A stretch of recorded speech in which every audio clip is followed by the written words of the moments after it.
Um estudo feito pela empresa Sagá, que desenvolve conteúdo para cursos online, mostra que 26% da educação superior no Brasil é de ensino à distância. Com isso, a companhia prevê que em 2023 esse mercado vai ser de 51% dos cursos feitos por brasileiros. De acordo com um levantamento recente do Instituto Nacional de Estudos e Pesquisas, o ensino superior à distância teve aumento de mais de 7% no número de alunos matriculados entre 2015 e 2016, enquanto o ensino superior presencial teve queda de 1,20% no mesmo período. Hoje nós vamos discutir como uma lei aprovada aqui na Assembleia Legislativa do Rio pode melhorar a qualificação deste tipo de estudo. Por isso, fique ligado, está no ar o Educação.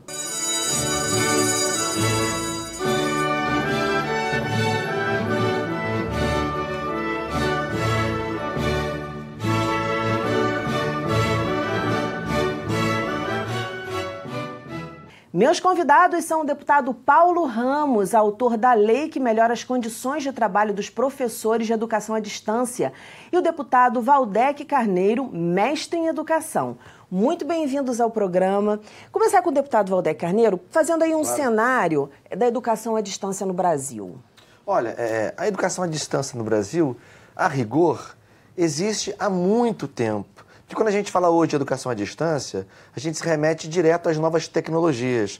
Só que a educação à distância já existia antes do advento das novas tecnologias. Eu me lembro, por exemplo, Paulo, do Instituto Universal Brasileiro, não é? Que fazia formação à distância, sem mediação tecnológica, de muita gente pelo país afora. Sem falar nas rádios educativas, sem falar, portanto, no papel da radiofonia na educação à distância. Em tempos mais recentes, sobretudo nos últimos 20 anos, 25 anos aproximadamente, com as novas mídias, com as mídias digitais, com as tecnologias integradas de comunicação, a educação à distância ganhou um salto do ponto de vista dos mecanismos, dos instrumentos que ela tem à sua disposição. Agora, é muito importante debater o tema, porque tem também nesse cenário, inclusive nesse cenário de expansão que você anunciou na abertura do programa, tem que tomar cuidado para separar o joio do trigo. Tem muita improvisação, tem muito arremedo, né? E tem também experiências acadêmicas muito bem sucedidas, como a do Rio de Janeiro, do nosso consórcio CEDERJ, que, aliás, corre risco. Vamos falar daqui a pouco sobre isso. Beleza. A criação da lei, como é que surgiu essa ideia, deputado? Foi para qualificar os estudos mesmo, como o deputado falou, tem muita coisa aí pelo Brasil que não está funcionando muito bem. Bom, então, primeiro falar no papel social da educação, que é uma compreensão que eu acredito que incorpore a unanimidade daqueles que defendem verdadeiramente a educação. Não aqueles que querem fazer da educação apenas um caminho para ganhar dinheiro, para ter lucro. Sim. Deputado Valdec Carneiro, com quem eu convivo aqui alegremente, respeitosamente, se anunciou, é mestre em educação. E ele conhece com profundidade a situação, a diferença, quando ele fala separar o joio do trigo. Quando nós verificamos fundos de investimento estrangeiros comprando universidades particulares no Brasil e as novas tecnologias sendo utilizadas única e exclusivamente para maximização dos lucros. E eu fiz aqui uma CPI para tratar da educação privada superior no estado do Rio de Janeiro. E conheci a gravidade da situação. Gravidade. Por quê? Porque a graduação à distância, por vezes, universidades com sedes em outros estados, concursos de educação à distância, de graduação. Aqui no Rio de Janeiro, nós não encontrávamos os polos presenciais. E imaginar que o Grupo Crotons, que é um dos maiores do país, tem hoje quase 500 mil alunos de graduação à distância. Quer dizer, tem que ter um polo presencial, ou seja, um lugar onde os professores vão fazer suas transmissões, vão fazer suas pesquisas. É isso? É disso que a gente está falando? Sim, Dani, e você já aborda uma questão que está diretamente vinculada à boa iniciativa tomada pelo deputado Paulo Ramos, que é o tratamento conferido aos profissionais do magistério no âmbito da educação à distância, porque há uma nomenclatura que se enraizou desde os primórdios da educação à distância com mediação tecnológica, que é de chamar docentes de tutores. Não é? A tutoria não é um mau ensino, se trata disso, mas eles exercem a docência também no ensino à distância, também na educação à distância. Portanto, eles são professores plenos, com atividades mediadas à distância, né? Com os aparatos tecnológicos, com os sistemas eletrônicos, com as páginas virtuais, enfim, com os portais, mas eles também realizam atividades presenciais, que neste caso, como você perguntou há pouco, não é apenas para que eles desenvolvam pesquisas. Pode ser isso também, mas é sobretudo para dar atendimento presencial aos alunos. Não é? Marcar aquele horário. Exatamente, ter grupos de revisão, grupos de estudo, seminários temáticos que complementam e enriquecem o trabalho à distância. Porque mesmo na educação à distância, a gente não pode abrir mão de processos e práticas interativas, não é? A tecnologia não pode tudo. Sim, né? sim. A tecnologia, sim. na verdade, chega, Paulo, para potencializar o humano, mas não para substituí-lo. Nesse sentido, os polos presenciais cumprem um papel fundamental, inclusive para dar uma certa capacidade, uma certa garantia de qualidade acadêmica. Quando o Paulo questiona, a meu ver adequadamente, olha, é de se estranhar que mega empreendimentos de educação à distância não tenham polos presenciais facilmente identificáveis, olha, pode ser Arapuca, pode ser alguma coisa apenas para ter uma carteira enorme de estudantes, né? E o acompanhamento acadêmico... Não ser de qualidade. É preciso tomar cuidado. Essa mudança de tutor para professor, deputado, quer dizer, é um avanço, garante uma melhor qualidade no ensino à distância? Eu e o deputado Valdeir Carneiro, nós estivemos há poucos dias atrás em Copacabana, quando os professores da educação superior privada iniciavam uma campanha salarial. O salário do professor já não é o salário adequado. Sim. Mas quando eles transformam o professor e dão o nome de tutor para uma remuneração ainda menos digna. Porque, no fundo, o propósito praticamente exclusivo é o lucro. Porque não existe nenhuma justificativa. E aí acabam pegando profissionais que, de repente, não estão qualificados, seria isso? Às vezes não são qualificados, mas às vezes, mesmo qualificados... É uma injustiça. Numa situação de desemprego, com certeza. acaba se subordinando. Pretexto para dar um tratamento menos qualificado a quem tem qualificação acadêmica. Quem tem qualificação. Sim. E aqui, quando nós investigamos, uma situação completamente absurda. Mas há um outro, vira a indústria do diploma. Isso. E existe uma coisa no serviço público, Valdec, que eu tenho procurado enfrentar, porque há determinados concursos públicos que exigem do candidato nível superior. Nível superior, às vezes, sem qualquer correlação, vinculação com a atividade que vai ser desenvolvida. Sim. Então, interessa apenas o diploma, não a qualificação profissional decorrente da graduação. Aliás, é preciso, Dani, que a gente tenha muita atenção, porque como tem havido essa expansão, e é uma expansão vertiginosa da educação à distância, sobretudo em nível superior, em algumas áreas do conhecimento, particularmente nas humanidades, mais especialmente ainda nas licenciaturas. Não é?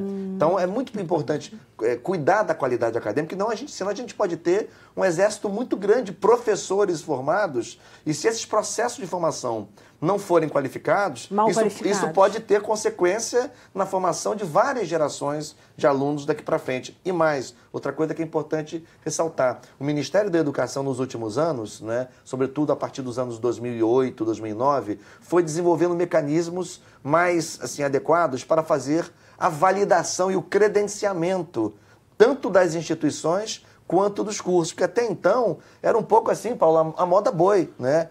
Você ia criando curso à distância, não tinha controle de órgão regulador nenhum, e as pessoas iam se inscrevendo, se matriculando, e no final das contas, no final do percurso, descobriam, por exemplo, que o curso não estava reconhecido, que não sei o quê. Então, há que se ter muitos cuidados para, digamos... observar muito bem de que forma tem caminhado essa expansão, que é mesmo vertiginosa e por isso mesmo precisa ser acompanhada na lupa. Agora mesmo, estava vendo anúncios da Estácio de Sá, que vai entrar com o ensino à distância no ensino médio. Olha aí. No ensino médio. Pois é. Então... É a reforma do ensino médio que permitiu isso. Exatamente. A lei da reforma do ensino médio. Então, nós verificamos, quer dizer, essa expansão, quando eu falo assim, tem que ter convivência, pô. É com tudo certeza, virtual, então. Quer dizer que o ser humano vai ser um ser virtual. Porque a convivência em todos os sentidos, mas a convivência na educação, pertencer à mesma turma, dá uma noção de a solidariedade. Sim. As pessoas vão ficando mais humanizadas. E nos dias de hoje, com as novas tecnologias, e não apenas na educação, a tendência tem sido o isolacionismo. E a educação tem que romper com isso. Não, a educação se dá, e todo o processo de crescimento do ser humano se dá através do contato com o outro, né? Nas relações. Aliás, o Paulo Freire falava, inclusive, de um componente da educação, Paulo, que é a amorosidade, né? Tem que ter afeto, apreço e respeito pelo outro. É o princípio da alteridade. Quando você não se relaciona, é tudo no virtual, né? Como a gente vê nas redes sociais, onde tem muita coisa boa e tem muito lixo. Sim. Não é? E tem muito lixo, né? Porque ali é algo praticamente desprovido de emoção, né? Você escreve qualquer coisa contra qualquer pessoa, sobre qualquer assunto, se pode provar, se não pode, se tem fundamento, não tem. É diferente quando tem relação direta, porque você tem mais, né? Com certeza. Até a identidade das pessoas, lógico, né? É lógico. Essa reforma... Darcy Ribeiro, uma vez, disse uma coisa interessantíssima. Que conviver com os mesmos amigos, antigamente era o primário de 5 anos, né? Que era uma discussão sobre progressão automática e avaliação continuada. Darcy Ribeiro defendia a avaliação continuada, que ele valorizava a convivência do aluno na mesma turma. Era o aluno sendo recuperado, mas convivendo com as mesmas pessoas. E ele disse assim, quantas vezes encontramos um amigo de infância que não conseguiu progredir através da educação e nós convivemos com ele durante o ensino primário inteiro, o sofrimento que dá pela solidariedade. Encontrar quem não conseguiu alcançar, nesse modelo de sociedade, o sucesso que é exigido. Mesmo um sucesso mínimo para viver com dignidade. O sofrimento é maior. Então, se o sofrimento é maior com alguém que conviveu, esse sofrimento passa a ser grande também em relação a todas as pessoas. Essa reforma que o senhor falou do ensino médio, ela tem faixa etária, ou seja, para quem não concluiu até tantos anos tem direito ou não? Os adolescentes? Não, de modo algum. Essa é uma reforma feita de maneira assodada pelo governo ilegítimo de Michel Temer, que mandou para o Congresso Nacional uma medida provisória, né, depois transformada em lei, né, convertida em lei pelo Congresso Nacional em tempo recorde e que reestrutura todo o ensino médio brasileiro. Sim, né? sim, mas eu não sabia dessa questão do ensino à distância. E ao reestruturar todo o ensino médio brasileiro, aliás, esse pode ser um bom tema específico para o seu programa, que é muito assistido, né? Ele permitiu agora que conteúdos que parte da formação do ensino médio possam ser realizados, oferecidos, transmitidos através de educação à distância, ou seja, na formação básica, o adolescente de 15, 16, 17 anos, na sua formação vai numa fase fundamental, né, de florescimento de vocações, consolidação de valores, enfim, e aprendizagem de conteúdos e repertórios culturais, ele pode ter isso de maneira mediada à distância, e isso vai favorecer os tais empreendimentos econômicos, né, que estão na educação à distância, não pelo compromisso acadêmico e social, mas pela rentabilidade do negócio. Eu cheguei aqui no estado do Rio de Janeiro a apresentar um projeto que proibia por um período a liberação de cursos à distância, tendo em vista a profusão. Sim, o senhor estava preocupado com a questão da qualidade. Tivemos reuniões aqui com o Conselho Estadual de Educação. Isso. Por quê? Porque, na verdade, quando ProUni e o FIES, iniciativas importantes, mas foram iniciativas importantes que injetaram também recursos públicos na educação. E exatamente para a iniciativa privada. E o abuso é sempre muito difícil o controle. E nós sabemos disso. E eu tenho por hábito dizer, contra a má-fé é muito difícil ter solução. Difícil ter antídoto, né?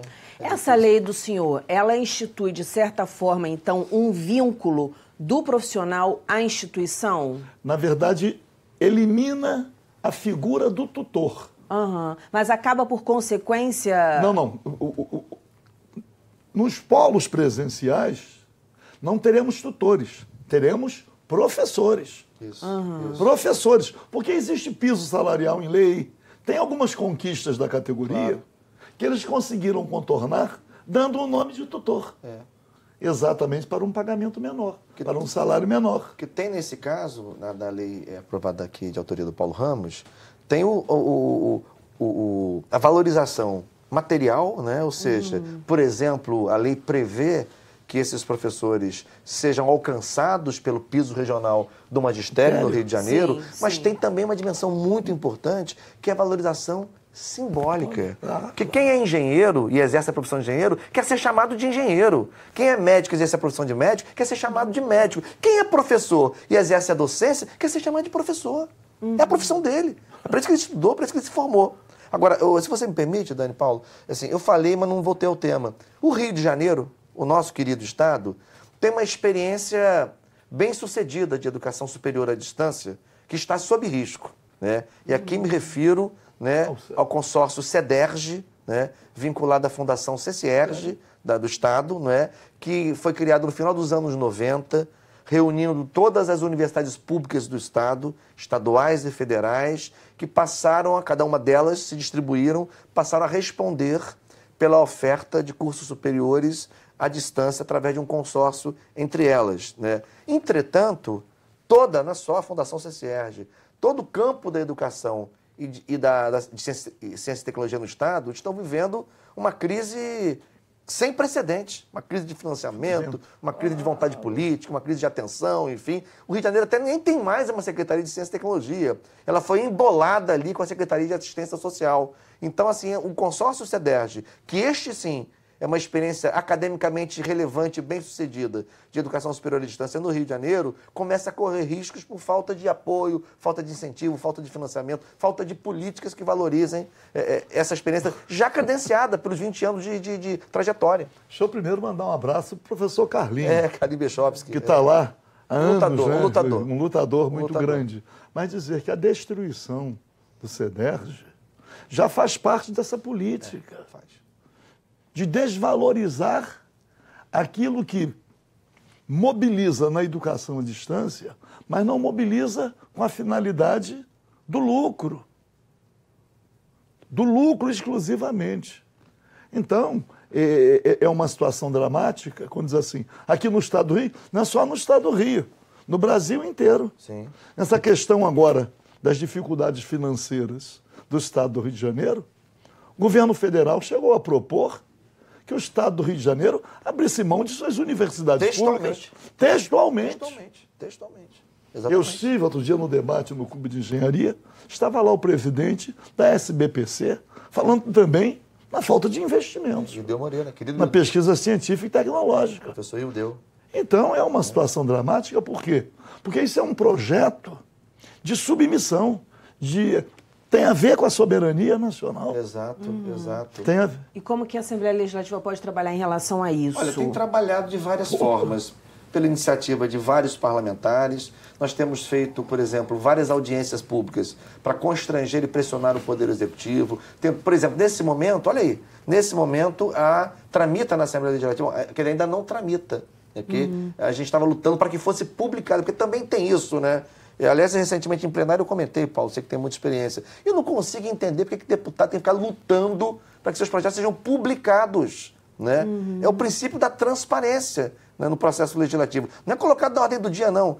Protocolou um projeto... Para dizer para todo mundo, existe esse projeto. Há que se dar visibilidade à sociedade que há uma ideia pautada no parlamento a ser discutida. Enfim, então uma proposta para que o orçamento da Fundação CCERJ, né, e também da FAPERJ, que é a nossa grande agência de fomento à pesquisa, que está sendo também sucateada, por essa mesma política aqui caracterizada muito bem pelo Paulo Ramos, né, que esse orçamento seja transferido para essas fundações mensalmente em duodécimos, para que elas possam se planejar e fazer frente às suas despesas de maneira regular. Não, a emenda não fala de aumento de orçamento, não. O orçamento já aprovado, que ele seja repassado todo mês, como se faz... como é hoje?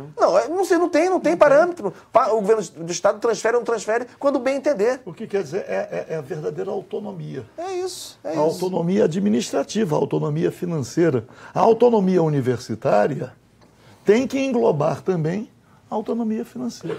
Senão, não tem autonomia. O Tribunal de Contas do Estado, não somos nós que dizemos, o Tribunal de Contas do Estado relata que nos últimos 15 anos, de 2002 a 2018, 15, 16 anos, que o Tesouro Estadual deve à FAPERJ, de repasses não feitos, não é, cerca de R$1,5 bilhão de reais. Imaginar o prejuízo que não causou a ciência e tecnologia. Laboratórios que fecham, projetos que não têm continuidade, bolsas que são cortadas, eventos que não acontecem, publicações que não podem ser editadas, enfim. E eu tentei, nesse ano, na lei do piso regional, pelo menos colocar o tutor ganhando a mesma coisa que o professor. Lembro disso.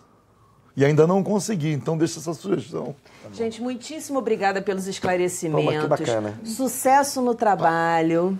Agora é hora de você conhecer um pouco do Estatuto da Criança e do Adolescente. E na volta tem a Família Pergunta. Segura aí que eu nem fui, já tô voltando.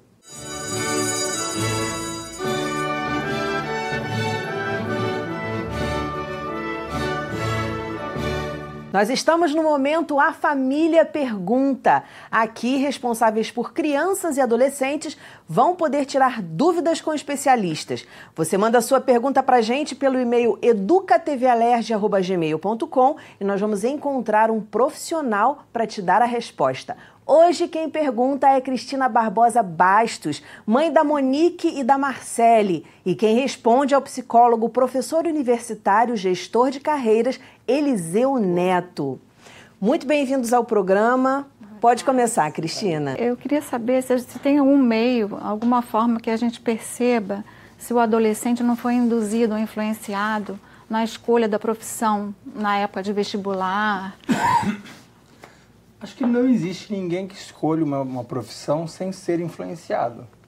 Porque toda a percepção que a gente tem de mundo, ela é influenciada. Então, a maneira que o pai e a mãe olham para a televisão ou tratam... Eu sempre, quando eu vou dar palestra, falo uma brincadeira da lembra da minha avó, que quando tocava a campainha lá em casa, minha avó, quem é? Ela dizia, não é ninguém, é o padeiro. E quando ia o médico dela em casa, ela fazia eu botar os tênis. Isso já influencia a maneira... Eu sou psicólogo, né? Eu estou na área da saúde. E quando você vai ver depois, influencia. Quer dizer, a maneira com que os pais olham o mundo sempre vai influenciar os filhos. E por isso que é importante, durante o processo de orientação profissional e de escolha de carreira, que se fale sobre isso. Porque a escola hoje, ela ignora isso totalmente, né?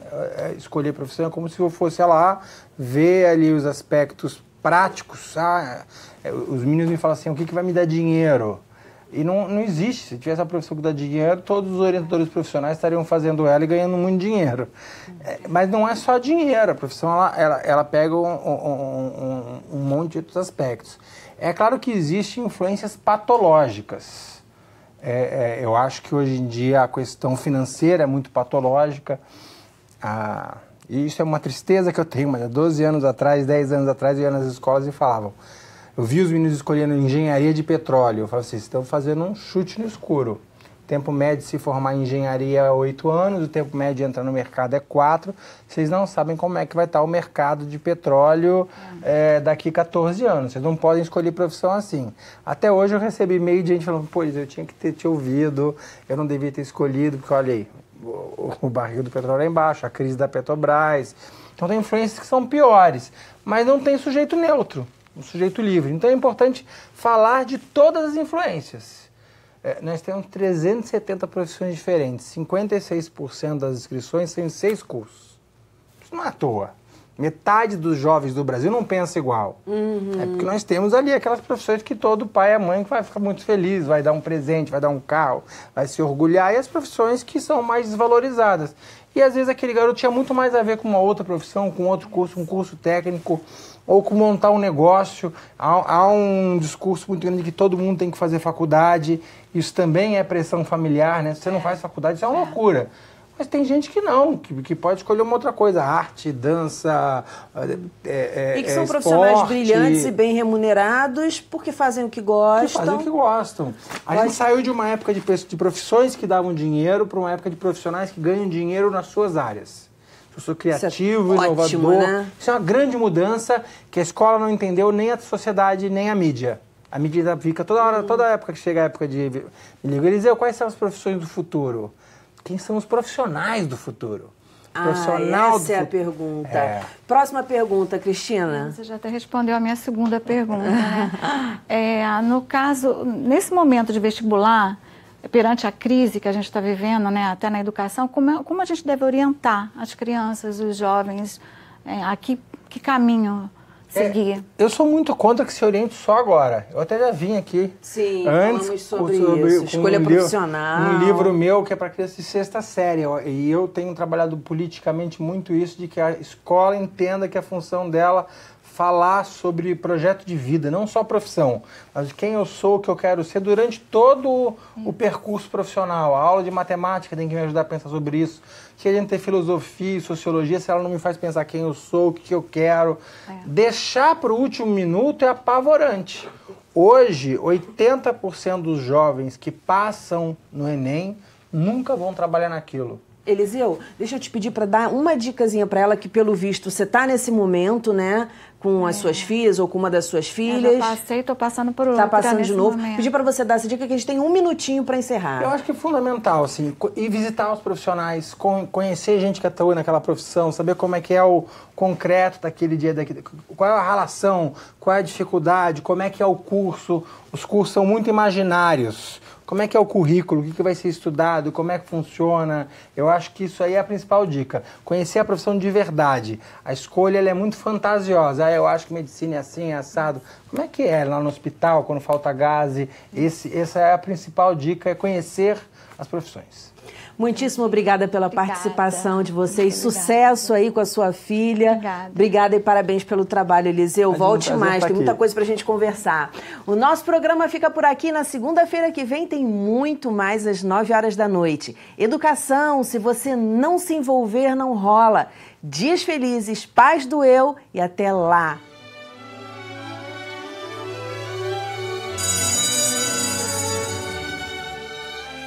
Vez um pescador.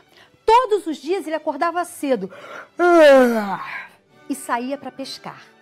Mas um dia, quando ele estava lá no meio do mar, ele começou a ouvir uma voz. Ele olhou para um lado, olhou para o outro, para cima, para baixo, não havia nada, não havia ninguém. Ele não pensou 2 vezes, deu um grande mergulho e foi descendo, descendo, descendo. E dizem que até hoje ele é morador lá do fundo do mar, o namorado da sereia.